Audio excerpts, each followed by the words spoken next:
All right, so we'll get started right at the beginning with our equations. And again, I'll go through all of these. If you need to jump ahead, just find when I'm doing the problem or two or however many there are that you have questions on. And then you can do what you want with the video and hopefully be all squared away for when you come in to take your final. So starting with this first one, just solving a linear equation is always us just trying to isolate whatever our variable is. In this case, we have that little x. So what we want to do to start, add that 10 over. All right, that obviously then gets rid of it here. That gives us just the 4 now that we need to get rid of. We would have to do the same thing to the other side. When we do that, we get negative 30. We undo multiplication via division. So the next step, we're going to go ahead and divide by 4. Now that the x is isolated, whatever this evaluates to be is going to be our answer. Something like negative 30 over 4 could pop up either way on the final. It's all going to be multiple choice on the day that you take it. I could leave this as a fraction. So if we reduce this down, this would be a negative 15 halves. The number 2 would divide evenly into both of those. So that's where we get the negative 15 and then over the 2. Or if I write it as a decimal, we would get negative 7.5. So either way, just make sure we're able to write it as a fraction or a decimal. 2, if we have variables on both sides, we're going to start by, we want to move one of those x's over. I'm going to get rid of the 2x on the right-hand side so that the only thing left over on the right-hand side would be this 6. When I combine my like term, then on the other side, when we subtract 2x away from the 8x, it gives us 6x. We still have that minus 18. And then just continue now isolating that x. We're going to add 18 to both sides. And then 6 and 18 are going to make 24. Last step, divide by 6. And this should give us the x value of 4. 24 divided by 6. 3. First time we really need to do this, but the first thing we really want to do in any equation is make sure both sides are simplified. Numbers 1 and 2 that we've already done, there really wasn't anything we can do on either side. But for number 3, it's the first time where this left-hand side, we need to clean this up a little bit. To start that process means we're going to distribute. So I'm going to go ahead and multiply by 2. So I'm going to get this 4x by itself, and then this would give me 2x minus a 14, and then equals 26. We would then hopefully see that on the left-hand side, we have some like terms that we want to combine. So the 4x and the 2x, since they are on the same side of the equation, we just add them up. We combine them. So that gives us 6x's. Everything else stays the same. And then this now should look like the previous couple, those last couple steps in those first 2 that we've done. Add the 14 over so that we get rid of it from the left side. 6x is going to equal 40. Divide by 6. And let's see here. 2 goes into both of these as well. So we get 20 on top, 3 on the bottom. That's our answer as a fraction. Throw it into your calculator. That would give us, 6 and 2/3, so 6.6 repeating. 4, similar to number 3, really 4 and 5, we want to clean up our 2 sides. So 4, probably the trickiest one, in my opinion, of the ones that are on here. It's just one that we have to recognize that there's this little negative 1 right here. Since we're doing the difference between 3x and a set of parentheses, that really means there's a negative 1 that we want to distribute first to get this thing started. So the negative 1 and the 2 would give us negative 2x. But we also have to take this negative 1 and multiply it by this negative 10, which would be a positive 10. All right, so these little negatives in front of the parentheses are probably where I see the most mistakes, just understanding that we need to distribute. On the right side where we have this 3, most people recognize this pretty easily because it's a nice 3. It's a number that we can visually see, where the sign, people don't necessarily recognize it. So on the right side, hopefully we're good. 3x minus a 30. The right-hand side, nothing else we can do with it, so I'm just going to rewrite it. There are no like terms that we can combine. But on the left-hand side, we can combine 3x and the minus 2x into a 1x. We still have the plus 10. And then now from this step, we just start moving things around. Get all of our x's on one side, all of our constants on the other. I'm going to subtract the 1x. So that will cancel, and we get 10 equals 2x minus a 30. Add that 30 over. room here. That will give us 40. The 30 is canceled over there, equals 2x. Divide each side by a 2, and that should give you a 20. Last equation. Again, we have some like terms here, this 4x and this negative 2x. If we look at our two sides of the equation, so there's our equal sign. Left-hand side, we want to combine those. So the 4x and the negative 2x give us a positive 2x, then our minus 5, and then that equals a negative 2 minus 4x. Again, we want to get the x's together. You either subtract the 2x or we add that 4x. I'm going to add 4x so that on the right-hand side that will cancel, leaving us with just that negative 2 on the right-hand side. But if I add 4x on the left side or on the right side, I better add 4x on the left side as well. That gives me 6x minus a 5.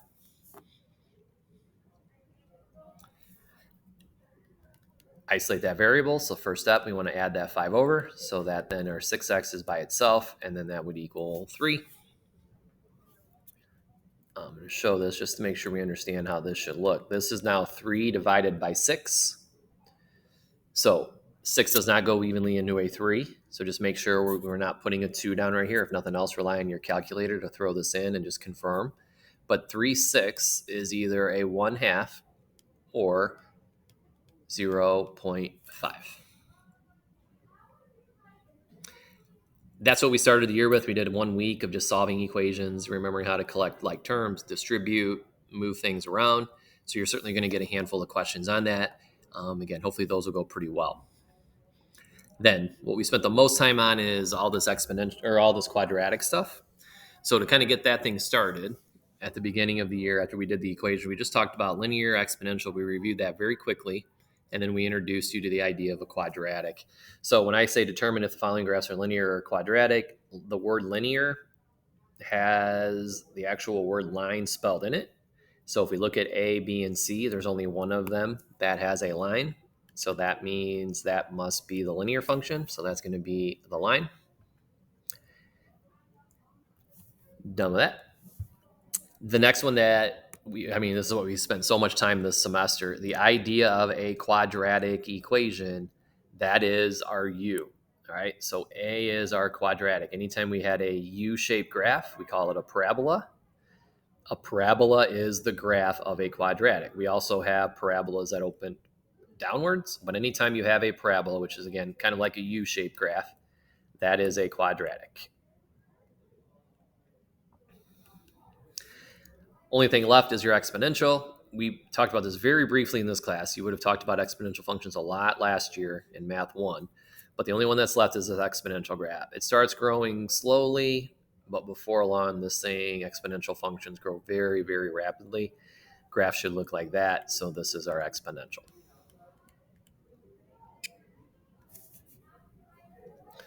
All right, from there, we really dove into quadratic functions, the whole idea of a vertex. So this guy has a vertex here. We talked about its axis of symmetry, that line that cuts it right in half. We talked about intercepts. Like here we have x-intercepts at -2 and 2. This is a y-intercept. So all this stuff that we talked about with quadratics started here. So the first thing we talked about is vertex form. This we should be pretty good with. Our vertex, since this is x plus 2, means our x coordinate is a -2. And then this little -9 in the end means our y coordinate is a -9. That's our vertex for 7. Oh, wait. I should probably move this down here. And then read the problems. Sorry, give me a minute here. So that's part of the answer. So let's go down here. So I guess we've answered this guy here. So go to the box that has vertex, and our vertex is -2 and then -9.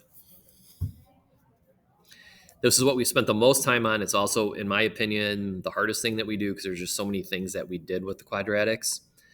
So we have all these boxes here. So let's fill in what we kind of know right away. We've already done the vertex. The next thing that we should be able to identify pretty quickly is this axis of symmetry. So the only types of parabolas we dealt with are parabolas that open up or down. And since the number right here is a +1, that means we're going to open upwards. And that means our axis of symmetry needs to be a vertical line. So we always said it's x equals some number. And it would always have been the x coordinate of our vertex. So since the x coordinate of that vertex is a -2, that's the number that I want to set my x equal to. So our axis of symmetry is x equals a -2. So those two things we can get pretty quickly from just looking at this, as long as we are in vertex form. That is why it's called vertex form, because we can look at that and identify our vertex by just looking at it. We then also did things called standard form, factored form. What standard form is, really what standard form is simplified form. We really just want to simplify our equation. So what I mean by that is I really just want to clean this up. I want to multiply that out. I want to add up my like terms. Whatever that gives me is my simplified version. So in this case, what that would mean is, let me change that, x plus 2 times x plus 2. We want to go ahead and multiply all that out. And then whatever that gives us, we still got that little -9 on the back end.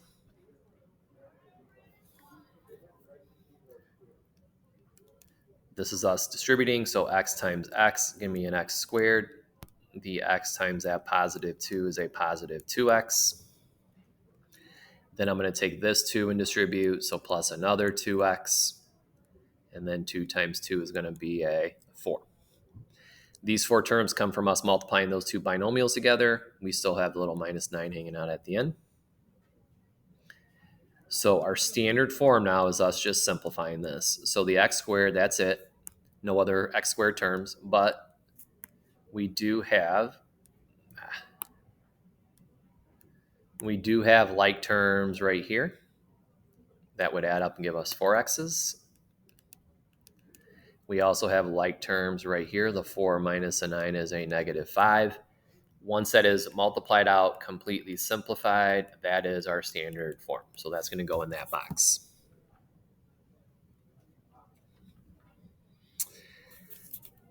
We also did something called factored form. Factored form is when we would look at this here and try to find the numbers that multiply to be a -5 and at the same time add up to be a -4. So that's when we gave you those factor sheets to try to identify those factors that would work. In this case, what we would have, this x squared is x times an x. And then the numbers that multiply to be a -5, while at the same time adding up to be 4, would be a +5 and a -1. If I multiply those together, I get the -5. If I take a +5 and a -1 and add them, I'm going to get that +4. These are our two factors. So this is what we call factored form. So we do x plus 5 times x minus 1.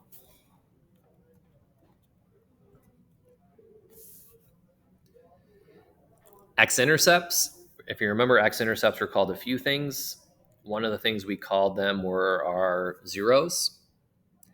So what we did to find that is we took this factored form right here that we just did. And the reason I want to point out the idea of a zero, all right, as the same thing as x-intercepts, is because what I then did is we took these factors and we set that factored form equal to 0. This was then when I would ask you, all right, what would make this factor into the 0 that we're supposed to get? And if we look at this, that should be the x value of a -5. And then we'd go to the next factor and I'd ask, all right, what would make this factor equal a 0? And you would say that is a +1. Those then are your x-intercepts. So we have x-intercepts of -5 and an x-intercept of a +1. All right. So x-intercept are zeros. They're basically, the reason we call them that is whenever we cross the x-axis, your y is going to be a 0. When we do our y-intercept, it's the opposite. If I want the x-intercept, your y-coordinate is 0. If I want a y-intercept, you let your x-coordinate be a 0. We had a really, really easy way to do this. The really, really easy way to do this was if we had standard form, which we do. Standard form is this guy right here. all we want to do is let our x be a 0. So all I'm going to do right now is I'm going to recopy this standard form into this box.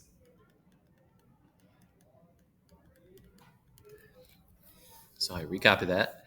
And then now just let your x be a 0. So plug in a 0 for this x. Well, if I did that, there's just going to be a 0 overall. If I plug in a 0 for this x, 4 times 0 is 0. And then notice how the only thing I'm going to have left over is that minus 5. So if I was in standard form, see how I get this negative 5? That just so happens to be the number tacked on to the end of your standard form, the constant, the number without that variable. All right.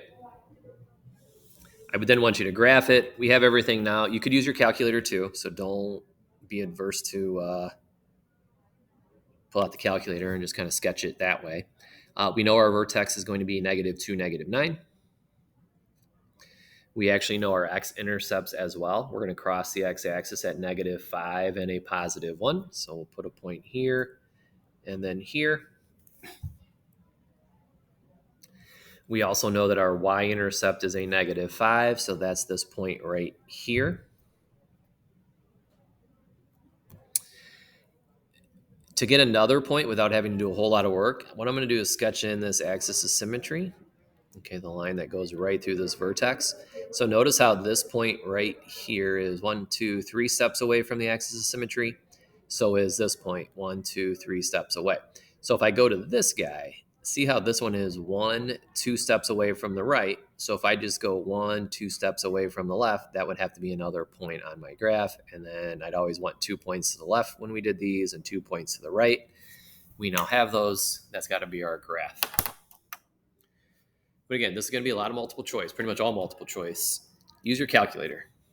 We want to do well on this. We want to make sure that we get a nice grade, make sure our grade doesn't, get hurt too much by a final, that it actually hopefully helps. So use your calculator. You're not cheating when you do that. All right, so number 8. Vertex, +2. Y coordinate of the vertex, -4. That then means my axis of symmetry as x equals, and then since the x coordinate of that point is 2, my axis of symmetry is x equals 2. So we could go ahead and plot that point, I suppose. We now know that this is our vertex, 2, -4. And then once we get some more info, we'll start plotting those things as well.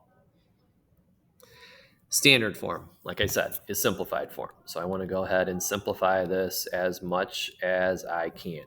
So again, we're going to multiply all that out. So I'm going to say x minus 2 times x minus 2, and then I have a -4 on the back end. I wish I had a little more room here. Let me make this a little smaller, actually. Give me a minute. So I'll have to move my vertex. Let's make that a little... that's not going to work. All right, we'll just write over it. Distribute the x to both terms. So I'm going to get x squared minus 2x. And then the -2 is going to get distributed, -2x. And then a -2 times a -2 is +4. And then we still have the -4 on the back end. Combine your like terms. So I'm going to have this x squared first. We have like terms right here. The -2x and the -2x combined together give me a -4x. And then if you notice, we have like terms right here. A +4 and a -4 is a 0. So don't necessarily need to write that. But once that is simplified, that is our standard form.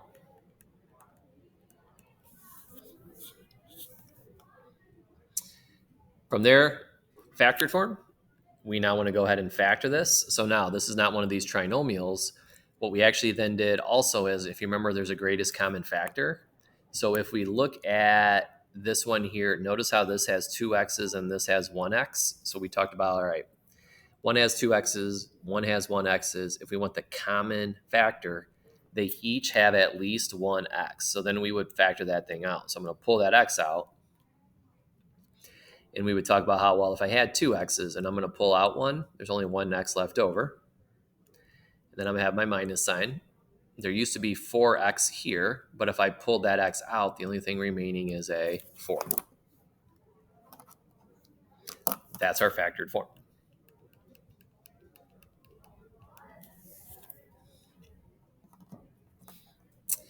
Factored form is nice because that's what we're going to use to find our x-intercepts, because we want to know when do we equal 0. So I'm going to take this equation right here. I'm going to set that equal to 0.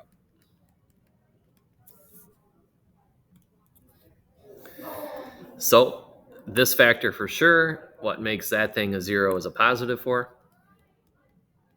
And then actually, we would have done these. We would have taken each of these and set them equal to the 0. So let's say I actually take that. Let's say I took this x, set it equal to 0. It's already solved for. There's nothing really to move around, to isolate. So x equaling 0, that's the 0 for this factor. And then the 0 for this factor should be that positive 4. The y-intercept, that's when our x is going to be a 0.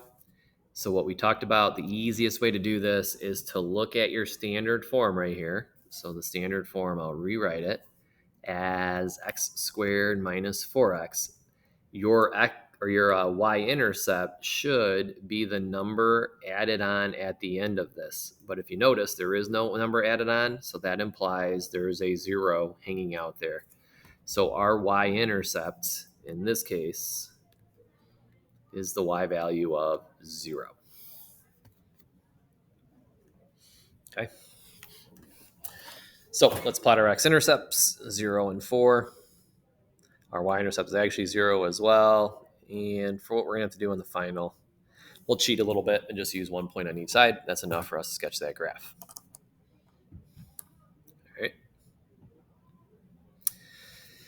All right, next question. If f of x equals 5x minus 7, I want you to find x if we know that f of x is an 18.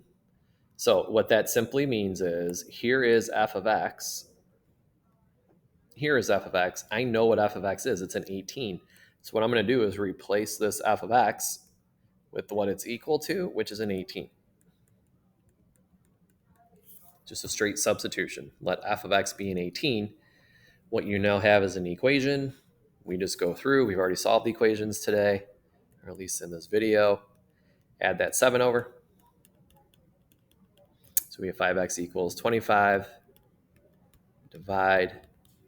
These will cancel, and then 25 divided by 5 is 5. 10 is now the opposite. When I say, again, function notation is always f of x inside the parentheses. So if the inside of the parentheses becomes a 3, it's effectively telling you that we want our x to be a 3. So we would write this as f of 3 equals, and then since we want our x to be a 3, what that would simply mean is wherever we have an x on the other side, we need to plug in a 3. So instead of f of x squared minus 7, we are plugging in a 3 there, because that's what this is telling us to plug in. You could throw this in the calculator just like it looks. It would handle all the order of operations for you. If not, we do exponents first, so 3 squared is 9. Then we multiply before we subtract, so we get 45 minus 7. So f of 3 is 38.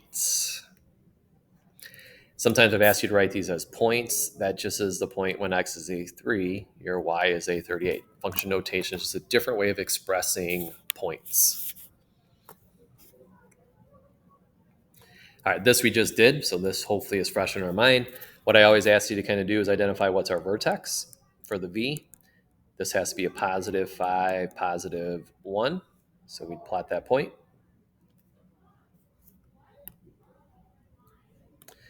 The number in front of your absolute value is the slope. We have a 1.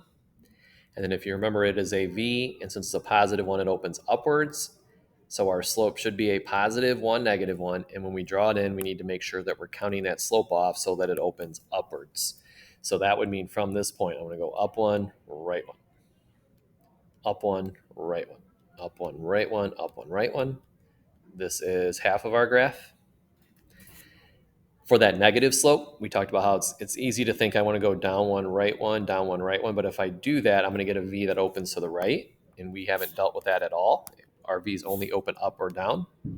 So to ensure that that is going to happen,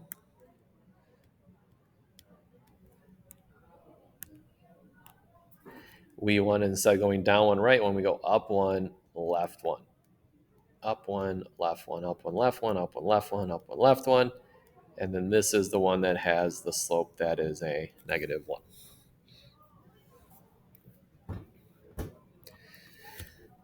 -12, vertex. -5, -7. Plot that point. The number in front of this one is also a +1. That means we open upwards. And when we open upwards, my slopes should be both a +1 and a -1 since this is a 1. So same exact way we counted off number 11. Go up one, right one, up one, right one, up one, right one. And then up one, left one, up one, left one, up one, left one. And those are our V's.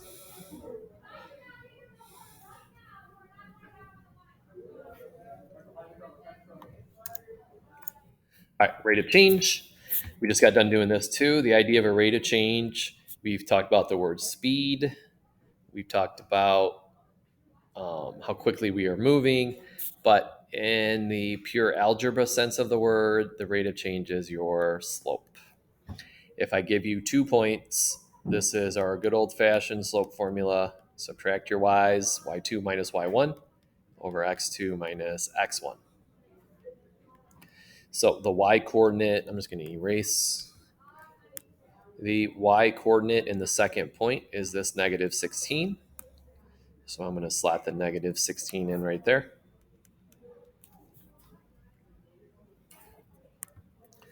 This means the y coordinate in my first point, that's going to be a -9.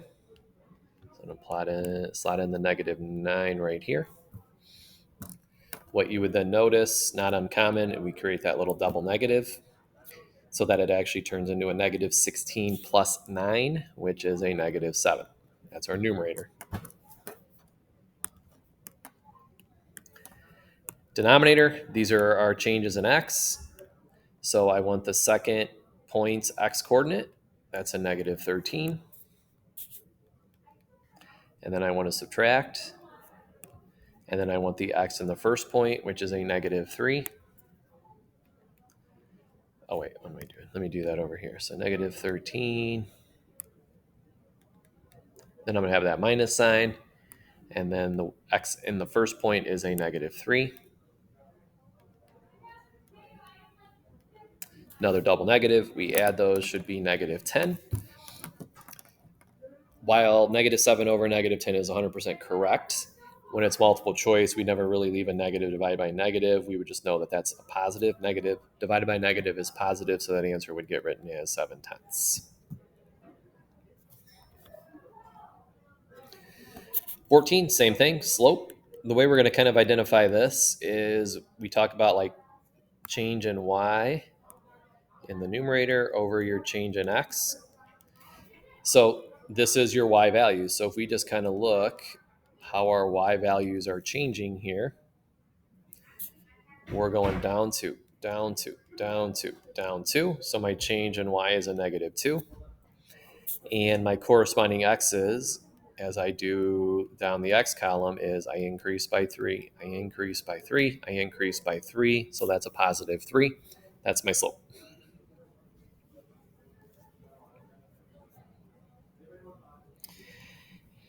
'15, horizontal shift of left.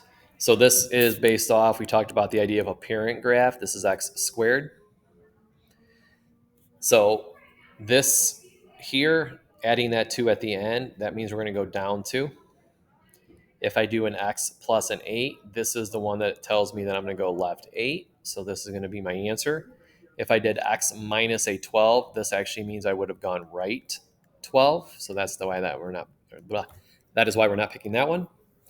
And then a +7 added on behind the squared terms means we're going to be going up 7. So our answer is this guy.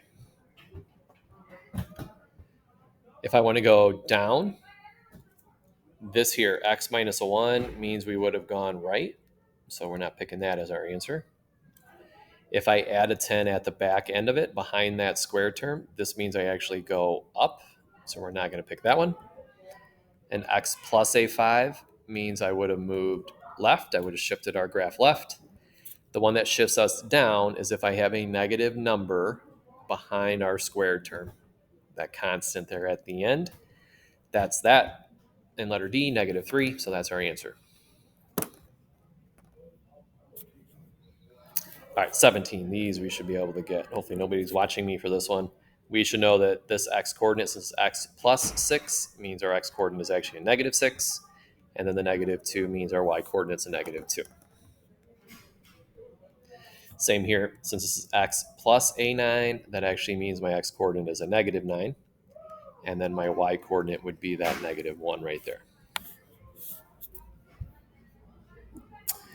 19. There's some different ways to do this. You could graph all of these, but again, that could take a little bit of time. What we really want you to do, what I really want this to get at, is this idea of how do we find the vertex from a table. So the whole idea of a parabola is we have that one point, and then there's symmetry around that point. So if we look at this table right here, if we identify this point right here, 1, 9, if you remember how we would then look to the point in front and behind it, so 1 in front, 1 behind, notice how those y values are the same. If I go 2x coordinates in front, 2x coordinate behind, notice how these are the same. So this point is the center of our graph. We have symmetry around that point. That means this is our vertex. If we then look at our 4 options here, we just did some problems with the vertex in 17 and 18. The only one of those 4 that would have a vertex of 1, 9 would be this one right here, x minus a 1 squared, and then plus our 9, so it's got to be A.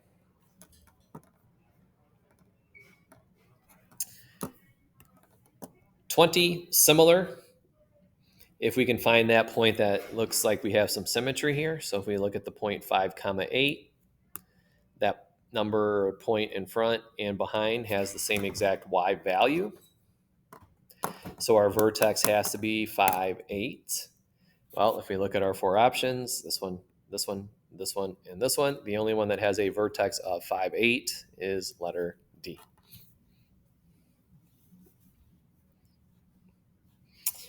21, completing our square. This is when we were drawing all of these squares in. To get an x squared, we always put that x squared in the upper left-hand corner. And what we would have multiplied together to get an x squared, we would have had an x in this position and an x in that position. Since it is a square, squares imply all the sides are the same. They're at least all congruent. They all have the same length. So if I have 18 x's, if you remember, those x terms were always these 2 boxes added up. And since it is a square, that means they have to be equal. They have to be split evenly. So that puts 9x in each of these corners. So that means I would have had an x plus a 9 on top, an x plus a 9 on the bottom. So to make this a perfect square, to complete this square, I would have 9 times 9. That is 81. If I do the next one, a little trickier because it's going to be a fraction. You have x squared for this. 5x means I have 2.5 x's here, and I have the other 2.5 x's there. So I had an x and a 2.5 on top, an x and a 2.5 down the side. So to make this a perfect square, I'm doing 2.5 times 2.5, which is 6.25. So that is what goes right there. All right. 23, just working the opposite direction now. If you think you need to use your square, I would certainly recommend that. I think it's safe. To where if we now kind of sketch in, this is our x squared, this is x, and this is our 25 right here. Again, if this is going to be a perfect square, we have to have the same thing here as we do here. So these 2 guys have to be the same. They have to be split evenly, and they have to multiply to be 25. Well, the only way that works is if I have 5x's in both. It's a square now. We have the same thing both places. And then a 5 times a 5 is 25. So we would have 10x's. So the b would have to be a 10.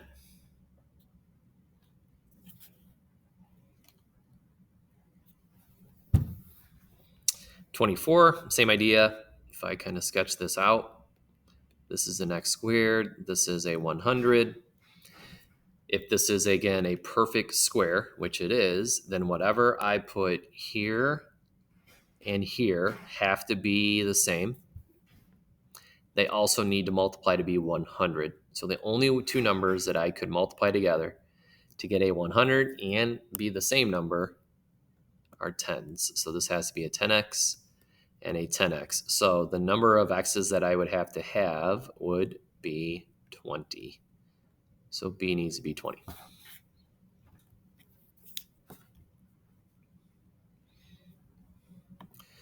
All right, moving along to these. So these we did a bunch of. So we got a bunch of them in here. Hopefully we'll recall this. We want to put this into vertex form. So there's a couple ways we did this. One way is this is, again, all of these little squares here. So one option for you to do this is to take your x squared like we did before, and that's going to be the x and then the x. And then what we're trying to do is create a perfect square. So those 12x's would imply I have to split those evenly with 6x's here, 6x's there. That then tells us that we have an x plus 6 on top. We have an x plus 6 down the side. So to make this a perfect square, this would have to be a 36. So here's the first way that we did this. We said, I'm going to make this a perfect square. I'm going to do x plus 6 times x plus 6.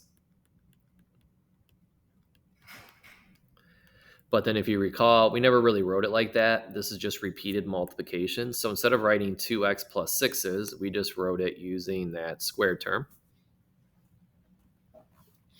When I write it like this, I am producing this square right here, which means I currently have 36 constants from this expression.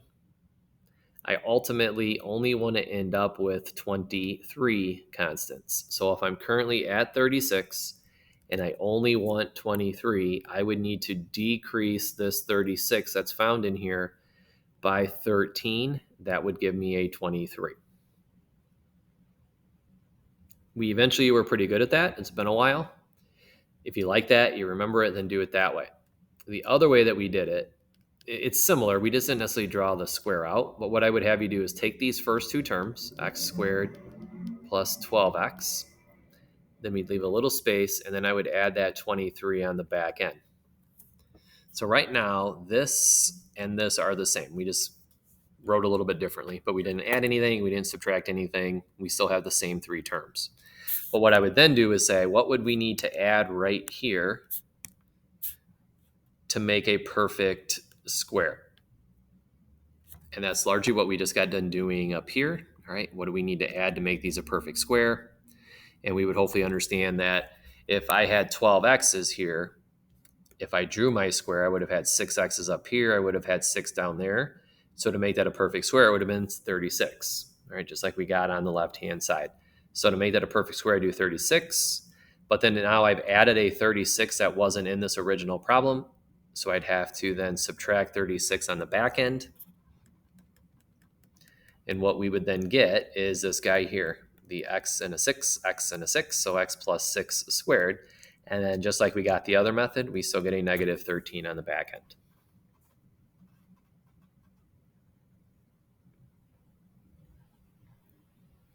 All right.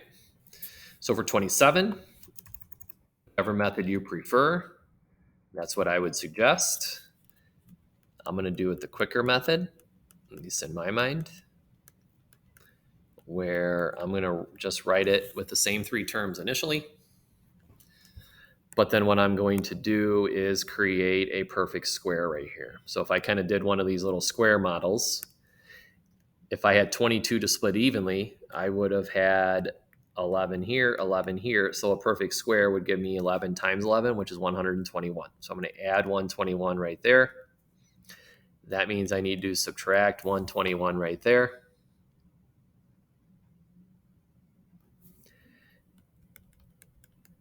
That then means I have an x plus 11 on top and x plus 11 down the side. So x plus 11 squared. And then now we go ahead and do 94 minus 121. Oh boy, what is that? Negative 27. So that should give us a negative 27. That's vertex forms. That's our goal. I can now say that my vertex is a negative 11, negative 27. All right, 27. F of x equals, I'm going to do x squared plus 16x minus a 20.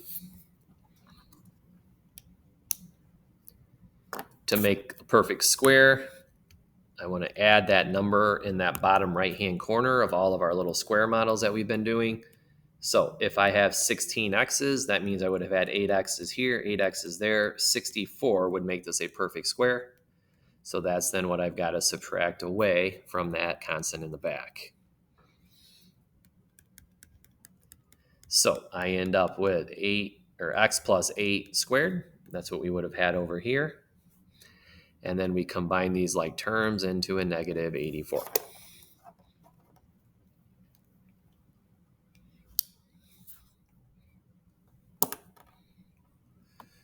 All right, 28 to me, a little trickier. Move this down. Because now we don't just have one square, we have two squared. So the way we would have done this initially, and again, this is not necessarily a bad way to do it, is I would have drawn a squared, and then this x squared means I had x, and then x times x to get that x squared. But the 2 in front of it means I actually have 2 of them. So I have another x squared that I would have had right here from x times x.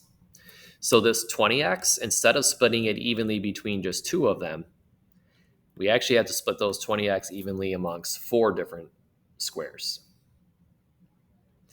So if I have 20x's and I need to split them up evenly 4 different ways, that would imply that each one of these guys must be a 5x. So there's 5, 10, 15, and then the 20 that I'm supposed to have. That means we have x plus 5 across the top and bottom.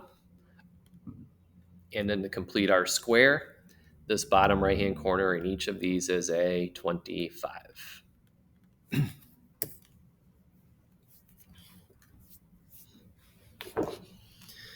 So what that now gives us is an x plus a 5 times an x plus a 5. But we don't just have this one, we have 2 of them. So I'm going to multiply that by a 2. All right. Well, when we do that, the number of constants that we now have is, let me change that color a little bit. So when I write this expression right here, I'm basically writing what I have over here on the left. That means I have 50 constants. I do not want 50 constants. I want 25 constants. So if I'm going to go from 50 here and here down to 25, I would need to decrease this expression by 25. That's option number 1. Okay, so let me do this. I should have written smaller. Let me do this over here. We have some room. Option number 2, so let's do it this way, is to, if you remember, it's been a long time now, so hopefully we can kind of remember this. We went ahead and, remember, we pulled out the common factor from these two. So we would have pulled out a 2, and then that would leave me with an x squared for the first term. If I pulled out a 2 from this guy, that would leave me with only a 10x for that one. And then we want to complete that square, and then I'd still have this negative 25 on the end. Maybe I shouldn't have because it's going to be too small. But we'll go through with it. Next one, we want to complete this square right here. So if I had 10x's, I would have 5x in the upper right-hand corner. I have another 5x in the lower right-hand corner. So to complete that square, I would want to add 25. But if I just create this positive 25 out of nowhere, I've got to subtract 25 on the back end. So what I end up with is this 2. This guy here is really an x plus a 5 times an x plus a 5. And then when I combine these constants, what did I do here?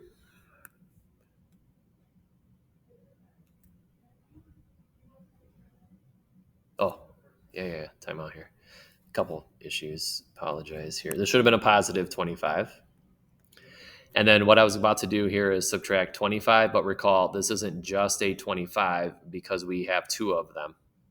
So that 25 that I added isn't just a 25. I really added 50.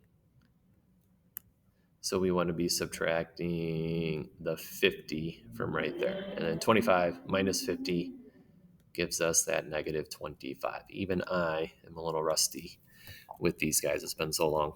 Okay, but we do get the same answer either way.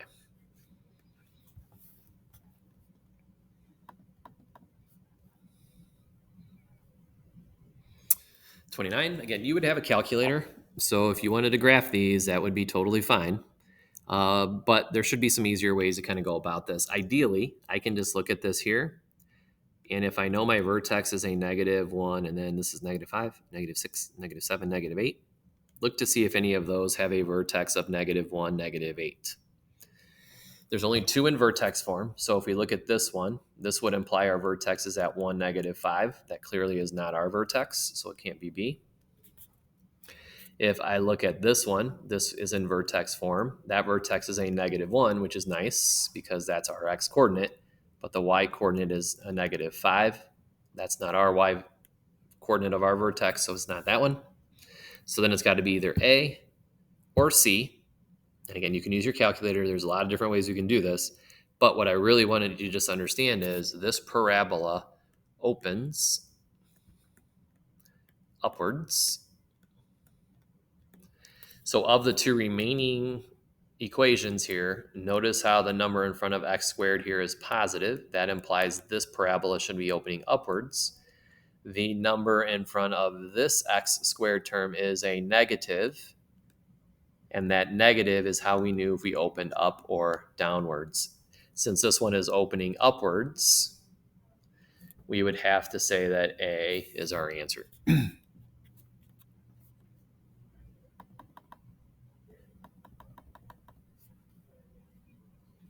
Similar with 30. Let's look at our vertex. This has a vertex of 0, -4. If I look at this point right here, this vertex is 2, -4. So there's no way that is our answer.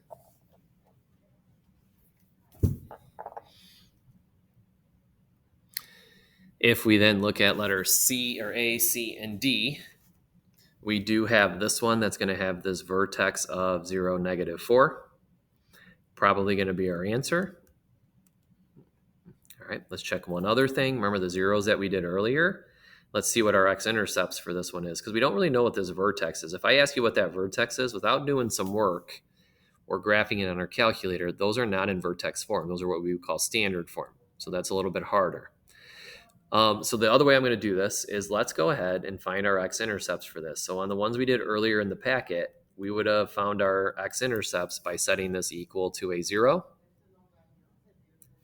And then I would factor this. So now this is a difference of squares. Differences of squares mean we're just looking for what number did I square to get x squared, and that would be actually variables x and x. And then we would ask ourselves, what did we square to get a 4? That would be a 2 and a 2. And then if you remember, a difference of squares always had one as a sum, one as a difference. Like we did earlier, what makes this factor a 0 is -2. So notice how this is crossing at a -2 like it's supposed to. This one crosses at a +2. That should pretty much tell us it's this. But again, for about the 5th time now, I've said it. If you have your calculator, you could also graph it and just confirm it via the calculator. All right, these bunch of factoring. Trinomials, we're looking for numbers that multiply to be 12, but add up to be a 7. So when we did that, x and x multiply to be the x squared. Numbers that multiply to be a positive 12 and add up to be a positive 7 or positive 4, positive 3.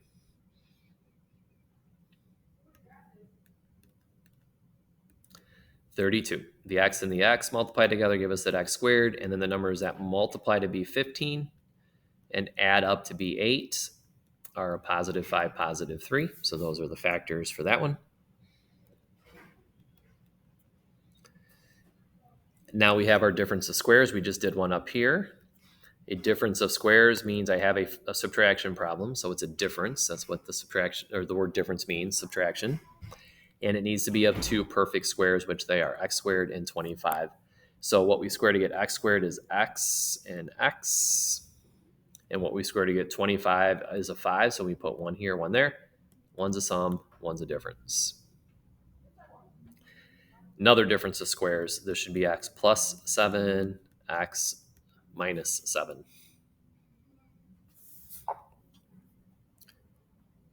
$35. Back to a trinomial. Numbers that multiply to be a negative 27 add up to be a negative 6 should be negative 9 and a positive 3. Multiply to negative 9 and 3, you get this.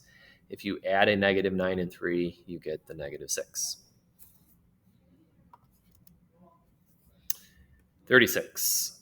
Negative 8, positive 4. Multiply those, give you a negative 32. If we add those, you get a negative 4. 37. X plus 10, x minus 2.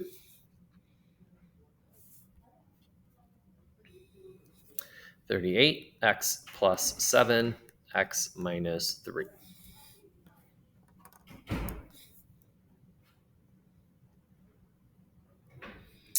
39.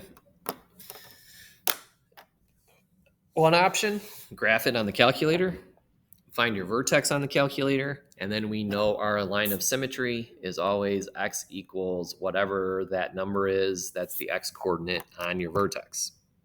Certainly valid. So if you have a calculator, do that. Otherwise, you got some work to do here. It's work we should be able to do. I'd have to want to put this into vertex form. So I'm going to distribute here x times x, and then x times that positive 2. So I get x squared plus 2x. Take the negative 2 and distribute. So negative 2x, and then a negative 2 times a positive 2 is a negative 4. If you notice, I hit the wrong thing there. If you notice, we have some like terms that we can combine. Those are going to then cancel. And we get x squared minus a 4. This actually is in vertex form right away. My vertex is the x coordinate of 0, since there's nothing added or subtracted from our 0. And then that y coordinate is a negative 4. If you notice, the x coordinate of our vertex right here is a 0. That means I'm putting that right there. So my axis of symmetry is the line x equals 0.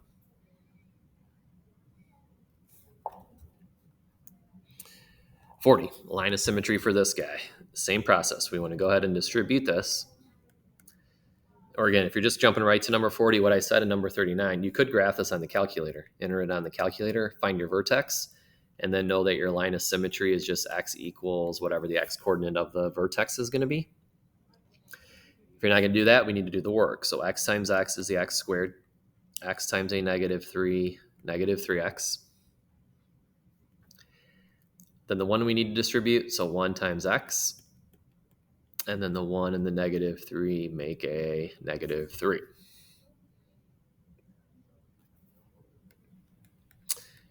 We get x squared here. We do have some like terms right here, a negative 3x and a positive 1x combined to give you a negative 2x, and then our negative 3. Unfortunately, this is still in standard form, so we still got a little work to do. So now we want to put this into vertex form. So we just did a bunch of those earlier. All right, so we put x squared minus 2x. We want to make a perfect square out of those two. So if I'm going to make a perfect square out of these two, this goes back to what we did earlier. The negative 2x means I have a negative 1x here, negative 1x there. So I would have a negative 1, negative 1, if I make this perfect square right here, the product of a -1 and a -1, I'd complete that square with a +1. So that makes us a perfect square. That means if I'm going to add 1 there, I got to subtract 1 on the back end. Write this in vertex form. My vertex that we can then see, it's a little sloppy there. Let me change this. That should have been x minus 1. So my vertex is 1, -4. Now that I know my vertex, my axis of symmetry has to be x equals 1, since that's the x coordinate of my vertex down here.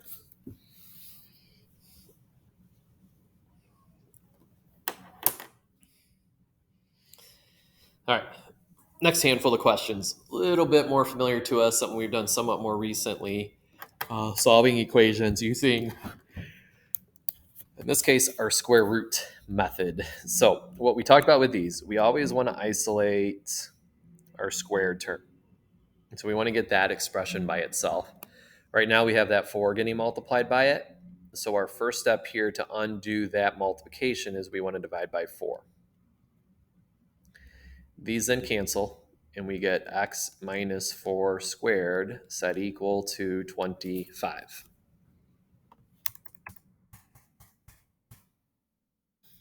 Next step, the reason we want to get that isolated is so that we can then, get rid of this squared term up here.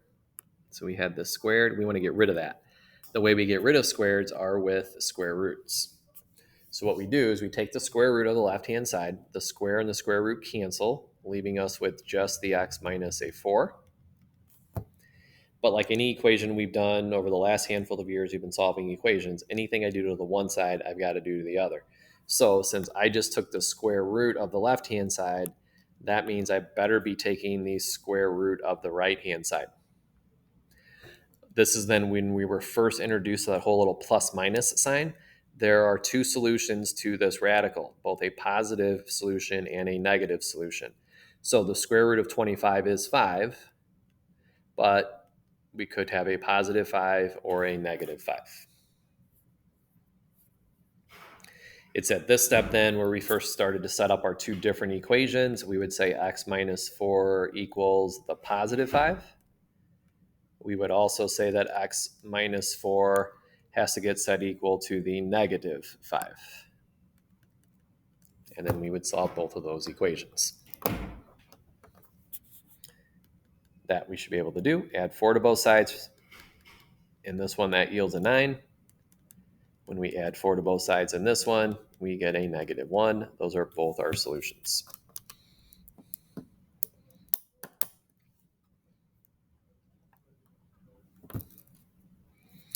(42), same process. We just have an extra step here. I want to subtract the 5 over first and foremost so that we have 4x plus 3 squared equals 64.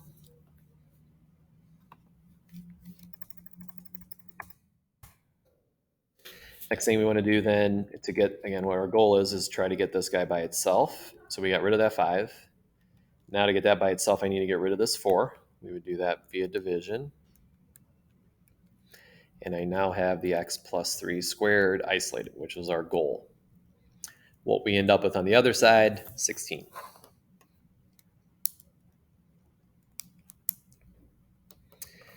We now want to get rid of the square. We do that with the square root. Square and square root cancel, leaving us with that x plus a 3. But if I do that to the left side, I've got to do that to the right side. So I should get a both positive and negative solution to the root 16. Square root of 16 is 4, but one's positive 4, one's going to be the negative 4.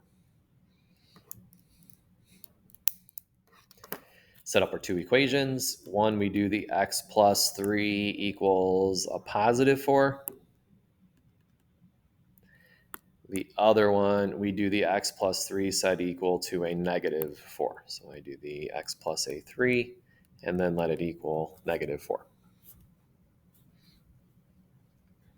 Subtract 3, so this answer should give you a 1. When we subtract 3 over here, Our second answer should be negative 7.